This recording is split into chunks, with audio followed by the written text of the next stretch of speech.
Oh, viewing audience, do I have a treat for you? You know what? I've been watching this guy for many years, and it's just been with admiration on the work that he's doing, connecting fathers with their children.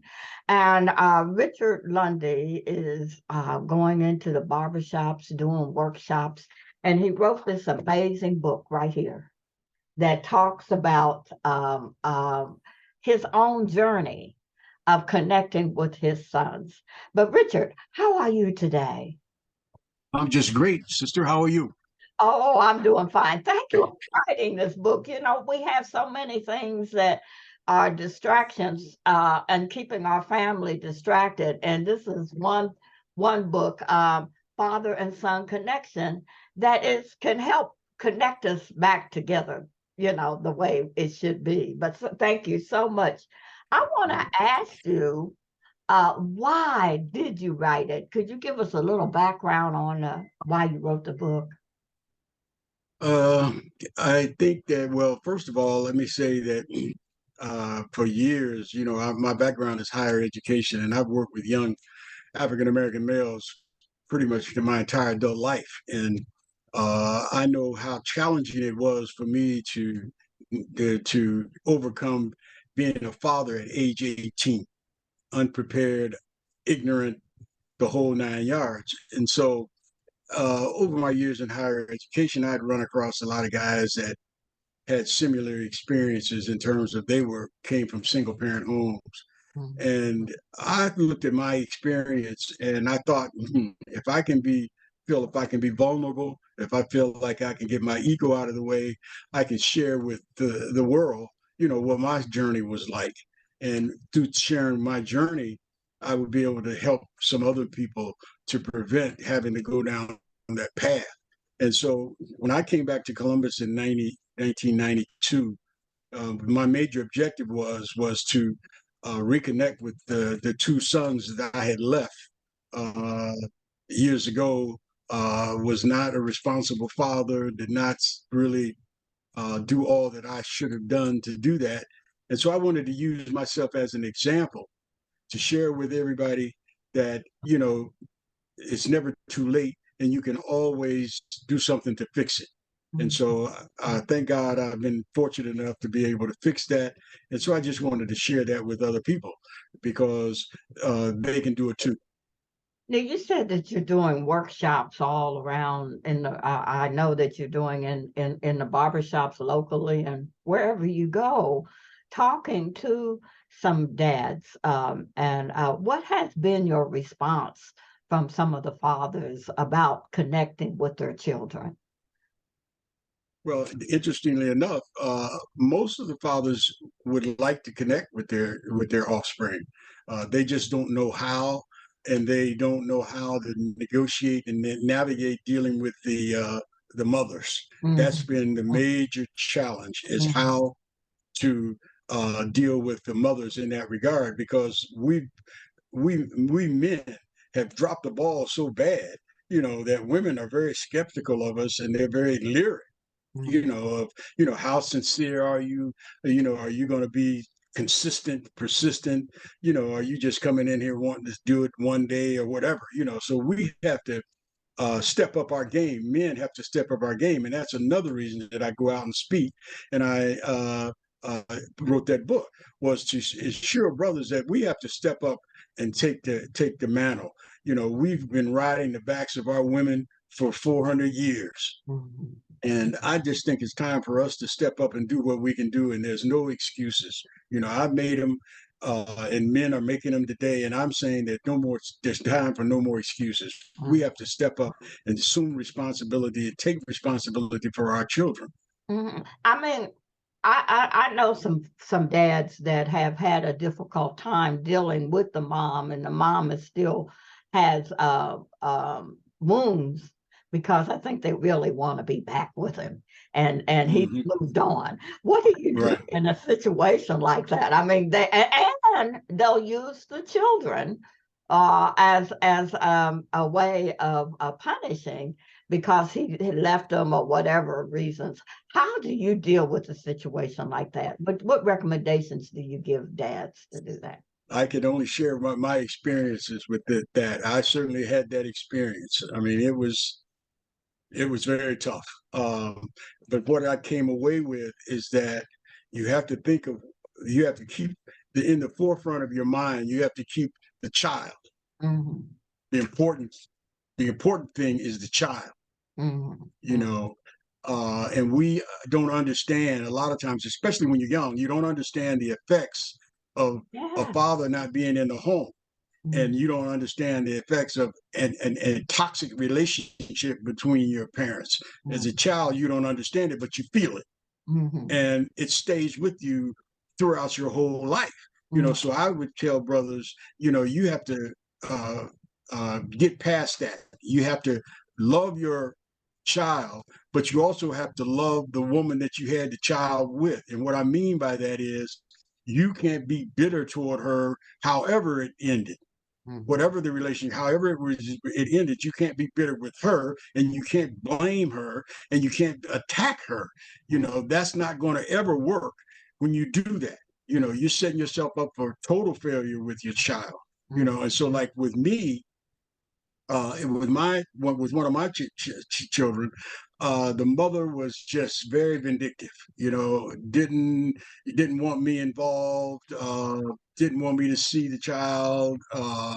Did all kinds of things that I won't go into at this time. What Mm-hmm. I had to do was I had to get a handle on myself. I was reacting emotionally. I was that male macho ego. I don't have to take this, and all of that kind of stuff. And so what I came to realize is I had to find a way, whatever it took, for me to put up with the behavior of the mother, Mm-hmm. for the benefit of our child. Mm-hmm. And so I remember I was at a flea market one time, and I saw this little sign, and it said, "The best thing a man can do for his child is love their mother." And it stood out to me, and I said, "Okay, wait a minute." And I understand love is not always the romantic love. Uh-huh. And so I said, "Let me buy that." So I purchased that, and I put it on my bedroom dresser. So Uh-huh. every morning when I got up, I saw that. And I had every time, if I was angry at her, if she'd done something to me, didn't let me see the child, whatever, I would look at that and I'd say, "Okay, Rich, the most important thing is your child." Mm-hmm. you know and so I would tell brothers that if you the moment you find out that you're going to have a child, that's when you need to start talking to the female. Mm-hmm. And that we don't do that. We let our egos get in the way, and we're going around bragging about we're going to have a child. But that's the time that you want to talk to the female, and you sit down and say, "Look, here's where we are. Where do we want to go?" Mm-hmm. And when you get that out of the way, then you can talk about, well, then how do we want to proceed? Okay, if if we're not going to get married, okay, then how do we want to proceed? And if we want to remain friends and raise this child together, then we're going to have some kind of conversations early on, because you don't think about those things. You have different values, you come up from different backgrounds, you have different expectations about what you want with the child and all of that. Those things we haven't thought about. And so you have to talk about those things at the outset. When you get with someone, you have to talk about that thing. I tell brothers, they have to establish paternity. That's the first thing you want to do. You want to establish paternity. You're showing responsibility. You can't be afraid. Most guys are afraid because that means you got to get involved in some kind of legal stuff. So we don't want to do that. So we go on. Well, then if you don't do that, then you're gonna have all kinds of problems. Well, So you do first you do talk you about that. recommend that to go through the courts, or should they have like an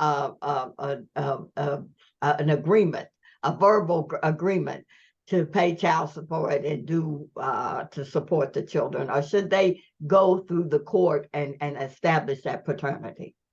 That's a tough question, and I would say Uh, yes and no. I would say if it were my son today, I would suggest to my son that you go the court way, yeah, that you yeah. go to the court, establish your paternity, Mhm, get your visit, get your custody, get joint custody, mhm, talk about specifics in terms of what that means, mhm, and make sure your signature's on the birth certificate. mhm. And I would even suggest that you get a blood test. Mhm, mhm. And that sounds kind of Yeah, negative, but yeah, to me, it's you don't want something to come back later on. yeah. You want to go in it on a positive note. This is a gift that God has given you, and you want it to be a positive thing. You don't want to go in there and then find 5 years later you got to go back and do a blood test, and you don't want to do that. Get that out of the way. You're not indicting her. She's not indicting you. You're just being cautious and Mhm, being protective of this sacred gift that you've been mhm, given. mhm. And I'm glad you Yeah, said sacred gift because, it is a gift from God to have it children is. and to raise it. And we seem like we just take it, the gift that God gave us we don't, are not grateful. We're But not grateful. we're not Yeah. grateful. But Mm. nobody really knows how to raise children. Do you? Is there a specific formula? I mean, is there a specific formula on raising children, or is there? Should we be teaching parenting in the schools? Should it be required? What is your opinion on that?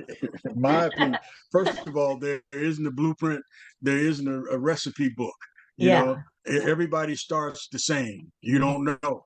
You know, and No. what happens is we think we want to do different. We want to be different than our parents. We think we want to do that.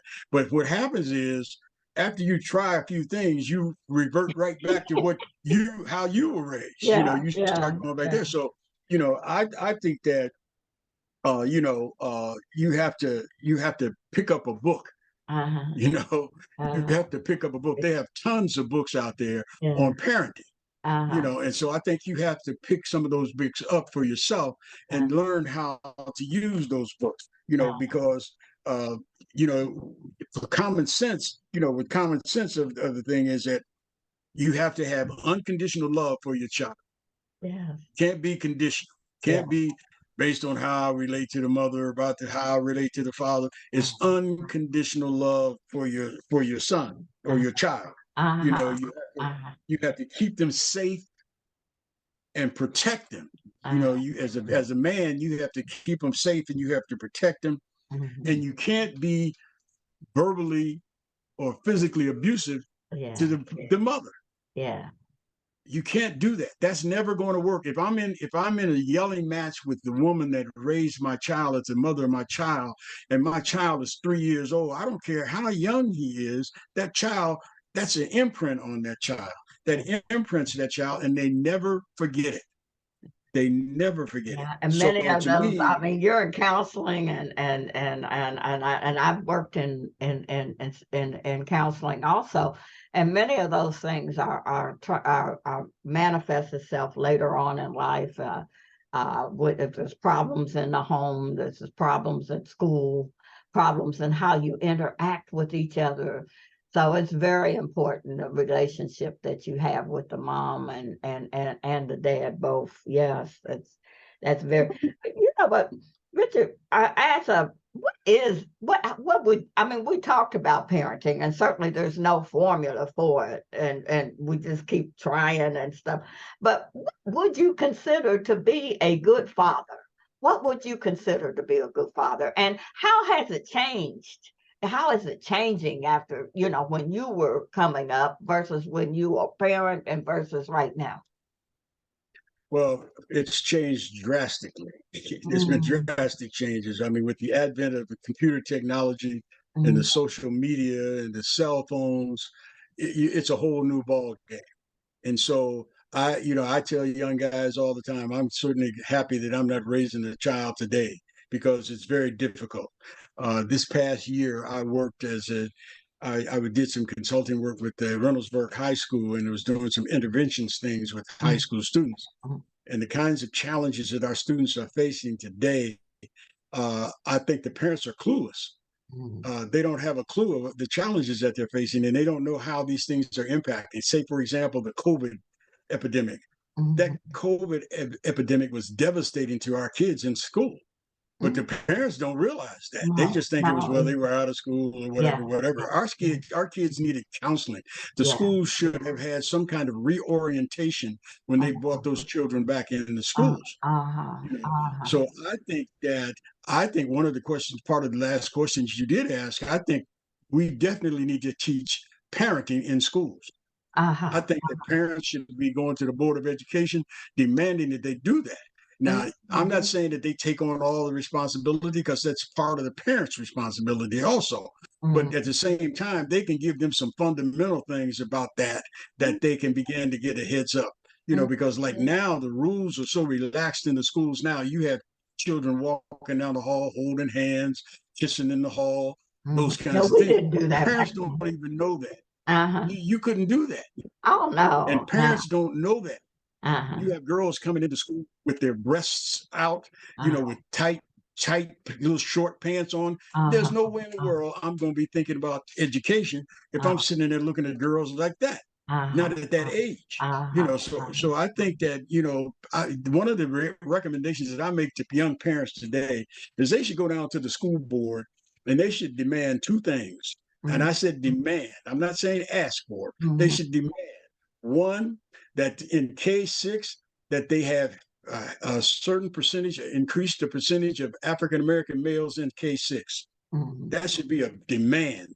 We mhm. all know that if a man walks in the classroom, if it doesn't look for the first 10 minutes, those children are going to get quiet.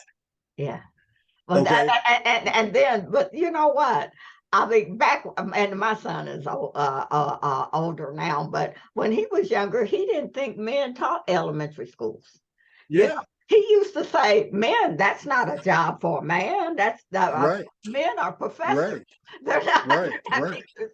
So we Right. need Right. more men in the schools, teaching, as role models. You're right, Right.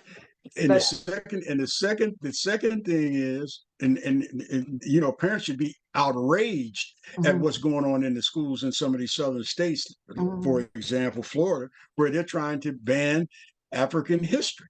Yeah, You know, for 400 years we were not allowed to read, and we lost our history based on that. And yeah. here we are just now beginning to get something going, like some you were one of the past finders, up at Ohio State many, many years ago, Yeah, when you had they had the Black Studies program, whatever. And now yeah. they're trying to reel all of that back. And parents now are going to have to really step up because they Mm. didn't do what they should have did in the beginning. They should have been demanding that they had that in history. How can you have all these people in this country and there's nothing in their books about our history? Yeah, I can remember going back to the first grade when I went to school, and the first people that I learned about was Caucasians. yes, Okay, yes, well, that doesn't sit well with you when you're a kid. I mean, you don't know why. It's intuitively, it's yeah, instinctively. yeah. You just you're seeing these guys with these funny wigs on their hair and Uh, these uh, funny clothes and uh, stuff. And uh, so you see them, and then what you're seeing is they can leap tall buildings with a single bound. They're faster than the speed of bullet. They make everything, they create everything, they whatever. And so then about in the sixth grade, then what you see about yourself is you're in chains, you're slaves. yeah, yeah. Richard, I can identify with that. It seemed like in my own experience in schools, it didn't seem that I entered into the educational history as a Black female until I actually worked at Ohio State.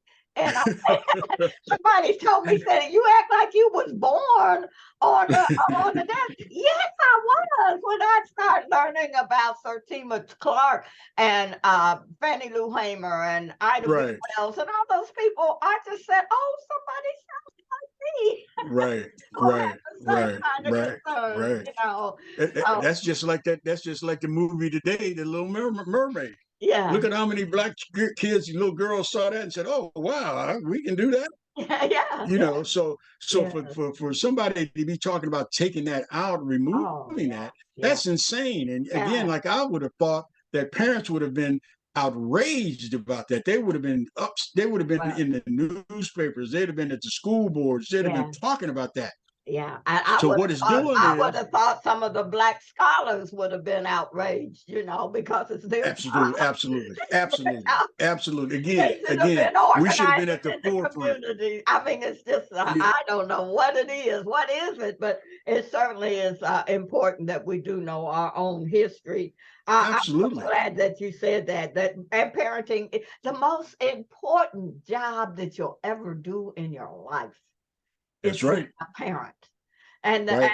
and what you take out of your house and go into the community is going to impact the whole community. The most Absolutely. important, it's more important than the science and the English and the reading is being a parent and parent. Right. There's certain things that we don't know, and Mhm. certainly we need to do parenting classes and have more of it. Yeah, we should have parenting. I don't know if you remember, they used to do something in those classes where in schools where they let children have baby dolls, Yeah, I remember and that. they Yeah, would have to take. Okay, okay. Well, what happened to that? yeah, they just Again, we don't pay attention. Our parents don't pay attention to what's going on in schools. It's parents today that still assume that schools are like they were when they went to school, and they're totally not like that. yeah, yeah, One of the suggestions and recommendations that I make is that parents, they should have, just like they have take your daughter to school day, they should have bring a parent to school day. yeah, And a parent should have to spend the whole day in their kid's school, yeah. not necessarily in their classroom, but in the school. Just Because knowing if they who, spend the day in the schools, they're going to come out of there talking about, oh my God, I didn't believe all of this yeah, stuff going and on. we should. I mean, Because there's all kind of stuff going on in those schools. we pay tax dollars, and they ask us for our money, and Right, they should right, allow the parents to go into schools and look and see right. what's going on. Oh my gosh! Now, what was the best before we close? And what was the best advice that you got? And what advice would you give to fathers and young people that are looking at raising children? The best advice I had, because I was out of the state. I wasn't in the state when my boys were little. I wasn't in state. I was out of state, and it was back in the day before the cell phones and all the computer technology. And so I found it important for me to identify and have some mentors. And I suggest to all young boys is that they find mentors other than their fathers. Their fathers can be great fathers, but they still need to have input from another male. Mhm, And so I was out in California and I had three mentors. mhm, One lived in the apartment building that I lived in. He had no children. He was married, but mhm, they didn't have children. And they kind of adopted me. And then I had another one. This guy, he was a businessman. He owned a beauty shop and a cleaners. mhm, mhm, And I took my clothes to his cleaners, and he was one of my mentors. And the third gentleman was a man that his son and I were in the military together, and I met him through that. mhm, And he was my mentor. And the things that they told me were, whatever you do, you have to stay in contact with your child. Whatever you have to do to go through, you have to stay in contact with your child. Let them know that you care about them. Tell them that you love them. You have to communicate with them. Back then, again, it was Pony Express, but you had to write letters. So I wrote letters to my son, and you had to telephone them, you had to call them. And back in those days, the phones, it was long distance phone call cost, so you had to call. And those were things. And then the last thing that they told me was, you got to make sure that you attend their graduation. You got to make sure that because that's a lasting impression. Because everybody else, well, not everybody, but majority of people will have a father there.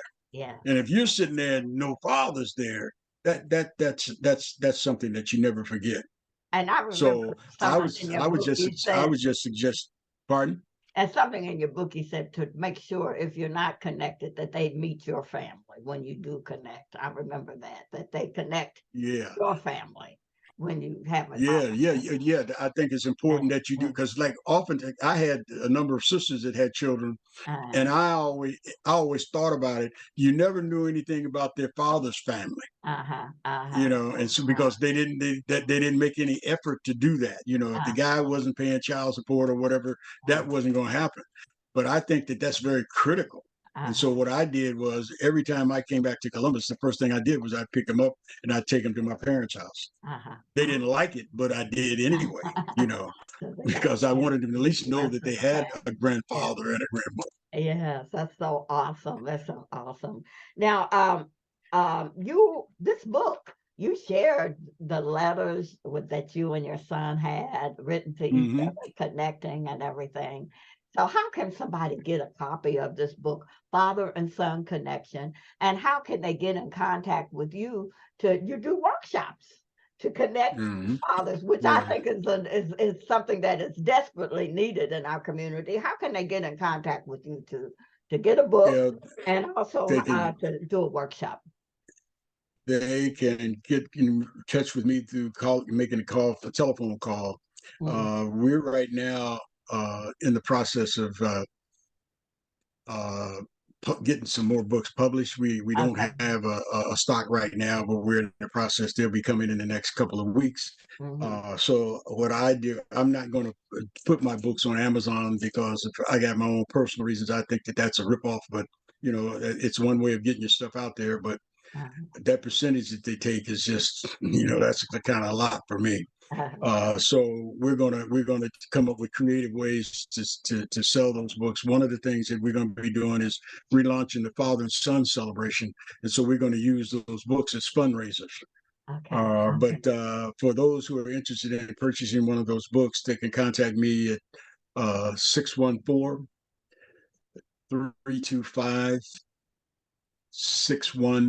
614-325-6141. That's Richard Lundy, 614-325-6141. They can get in touch with me, and I would be more than happy to ship them a book out. Okay. And do a workshop too if they need it, Oh yeah, right? yeah, Definitely. and yes, that's Yes, always great. yes, that's always.